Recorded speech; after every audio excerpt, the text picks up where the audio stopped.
May the 4th be with you. Hello there, Pixies! Today is a special video that I have made with a very special guest today, and it is sorting Star Wars characters into Hogwarts houses. Now, with me to do this, I have the lovely AWildKateAppeared, and you should check out her YouTube channel if you like all things Pokemon, gaming, and all things like that. But I found out that she was a mutual Star Wars fan, and it is May the 4th today, which is officially Star Wars Day. So I thought, why not sort some characters into Hogwarts houses. These were all chosen on Instagram by some lovely Instagram followers. So without further ado, I think that we should both get into this, and I am going to let Kate go first with her first character. Okay, so the first character I've got to sort is everybody's favourite talking, walking carpet, Chewbacca. So I've put Chewbacca into Hufflepuff House, and I've done this because Chewbacca is, I think, the walking definition of a Hufflepuff. He's loyal, he's brave, he's always sticking up for his friends. I think he's just the epitome of a Hufflepuff. And that's kind of really all I have for that one. Maybe some people would think, oh, Chewie, Gryffindor, because he's brave and all that, but I really honestly think that he belongs in Hufflepuff with the loyal and the true and the brave and the good friends in Hufflepuff. So Chewbacca, Hufflepuff.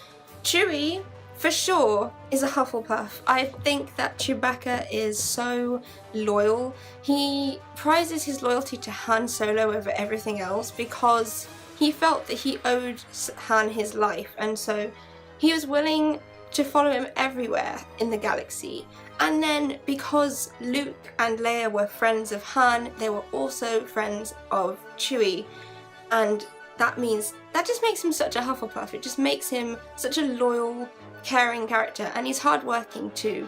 I wouldn't mess with him though. Just like a Hufflepuff, you won't want to mess with Chewbacca because he could literally break you into pieces. So yeah, definitely Hufflepuff vibes there. I have no regrets on that one. Next character is Padme Amidala, and I hate Padme so much. I hate Padme. I think she's a stupid woman. If it wasn't for Padme and Anakin, obviously, we wouldn't have Luke and Leia, so I kind of have to like her a little bit. And Padme I've sorted into Ravenclaw, unfortunately for me, but maybe. Padme belongs in Ravenclaw because she's very, very wise. Obviously with the whole political stuff, she was a queen. She needs to know her stuff to rule part of the galaxy. So yeah, Padme belongs in Ravenclaw because she's very, very incredibly smart, although I hate to admit it, and she's willing to do anything to protect Anakin and to protect, evidently, her babies.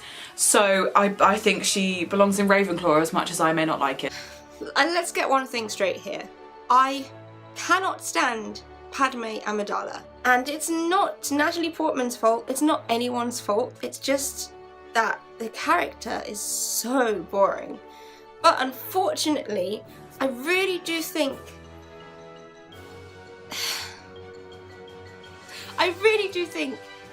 that she's a Ravenclaw. Okay, she is very diplomatic, she knows a lot about politics, incredibly intelligent, definitely a political figure, and I believe you have to have a lot of intellect and knowledge of different types of things to be able to pull off being such a good diplomat. So she's definitely a Ravenclaw, there's no question about it for me, but I'd prefer if she wasn't a Ravenclaw, I'm not gonna lie. Oh, everyone's favourite little ball droid, BB-8. BB-8 is a Hufflepuff. BB-8 is a Hufflepuff and no one can tell me otherwise. We must protect him at all costs, like we must protect all Hufflepuffs. BB-8, again, like Chewie, he's loyal, he's brave, he's willing to help out his friends. So I believe solidly and wholeheartedly, and no one can tell me otherwise, that BB-8 is a Hufflepuff. BB-8, okay, BB-8 is a newer addition to the Star Wars franchise, and I think that BB-8 is definitely a Gryffindor. He is very brave, he goes headfirst into things, and he can be a bit reckless, a bit like his best friend Poe, and I feel like that's a very Gryffindor trait, to be reckless sometimes. They don't really think first, they're all with their heart, which is strange because droids don't have human emotions the same way as we process them, but he's very foolhardy, and I love Gryffindors, but I do think that Gryffindors can be a bit foolhardy. The one, the only, Anakin Skywalker. Other than being absolutely gorgeous in the prequels, I mean, I don't know. This is a difficult one because I'm drawn to both Slytherin and Gryffindor. I'm gonna say Gryffindor because other than the fact he becomes Darth Vader, I do see that he wants to be honourable, he wants to do the right thing. I think he thought he was doing the right thing most of the time.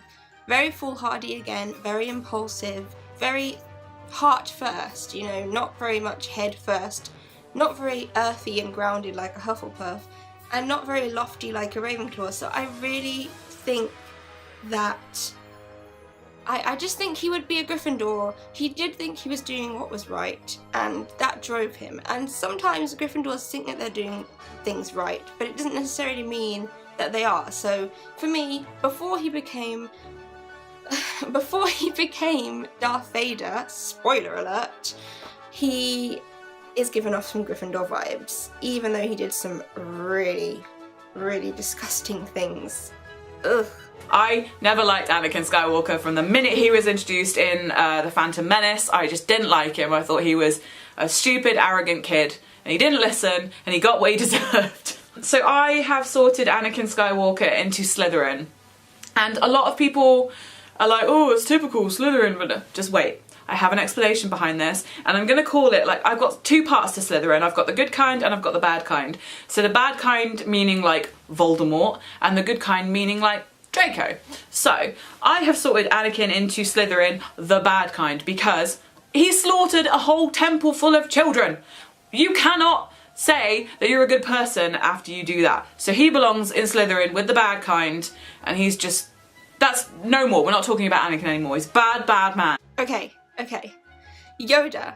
Do you want me to do an impression? I will try and do an impression of Yoda. Be with you, the Force. Oh my gosh, that is so bad. Okay, Yoda, Master Yoda, is 100% a Ravenclaw representing this house right here. There's no way that he could be any other house. He is the most intelligent being there probably ever lived. He's wise, but he's quirky, very, very quirky. If you watch Empire Strikes Back, you will know what I mean. He's just his own person. He does not care what anyone thinks of him. I don't know about being creative. I mean, he probably is a very creative guy. I can just picture Yoda making some high art somewhere up in his little cave in Dagobah. I don't know, but I feel like he is 100% Ravenclaw. I don't even think he has any other traits of any other house, to be perfectly honest. He is straight up Ravenclaw, for sure. Yoda is a Ravenclaw. Fight me. Yoda is a Ravenclaw. He is one of the most intelligent beings, creatures in the Star Wars universe. And he's Jedi Master Yoda. If that's not worthy of a Ravenclaw sorting, I don't know what is. Rey. From The Force Awakens onwards, okay, I'm not gonna lie, I don't really like Rey very much. And I don't have an opinion on her house too much, just because I think she comes across as a bit bland, but I will say that she's probably a Gryffindor if I had to pick a house. If I had to pick a house for her, I'd probably say she's a Gryffindor because she does want to do what's right. She's very, very reckless at the start, very impulsive, very willed, strong-willed. So, yeah, I mean, there's not much to say about Rey other than, yeah, she's probably most likely a Gryffindor. Okay, Rey. I adore Rey. I didn't like her, right, I will admit, I didn't like her in The Force Awakens, but as I've rewatched the new two parts of the trilogy, I've started to really like her. And I have sorted Rey into Hufflepuff. And I've done this on the same basis as I sorted BB-8 and Chewbacca into Hufflepuff because she's incredibly loyal. She's so loyal from the get-go, and she's so brave. Again, people might think, well, if she's brave, why not sort her into Gryffindor? Well, I don't know. I can't tell you. But I feel like she belongs in Hufflepuff. You know, she's loyal to Finn, and oh my god, she's just no questions asked. She just straight in there, loyalty, friendship, bravery. She's just, again, the epitome of a Hufflepuff, and yeah, I'm quite happy with my decision. You may argue otherwise, but at least take my points into consideration.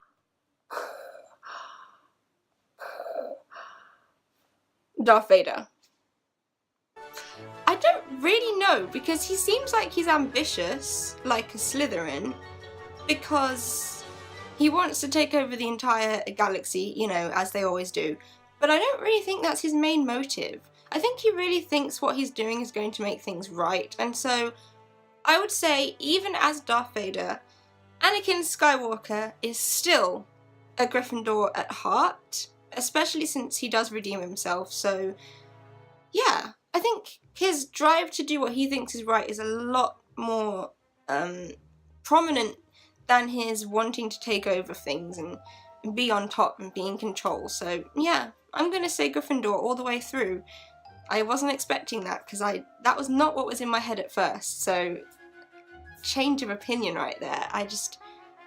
Yeah, I'm thinking it through right now, and that's what I think. He's a Gryffindor. Darth Vader is a Slytherin, because obviously Anakin Skywalker, spoiler alert, is Darth Vader, but I want to sort Darth Vader into Slytherin, but the good Slytherin, like the Draco Malfoy Slytherin. Because at the end of Return of the Jedi, when the Death Star is all like going pew pew pew pew and blowing up and stuff, you know, Luke lays him down, he defends Luke from the Emperor for a start, he picks him up and just yeets him into the abyss, and then, you know, Luke takes off his helmet, looks at his dad's face for the first time, and, you know, it's just a really heartfelt moment, and I don't think that he belongs in Slytherin for the bad reasons at that point. Anakin, yes. Darth Vader, no. He's a Slytherin, but he is a good Slytherin. Luke Skywalker, the favourite, the main boy, Luke Skywalker. I have sorted Luke into Gryffindor. I think that Luke harvests all the qualities of a true Gryffindor. The bravery, the courage, just like the determination to do whatever's right. I think, like, hands down, he's a Gryffindor. Come on, hands down. He's annoying as hell, so he's a Gryffindor. Luke! Oh, I have a confession to make with this one.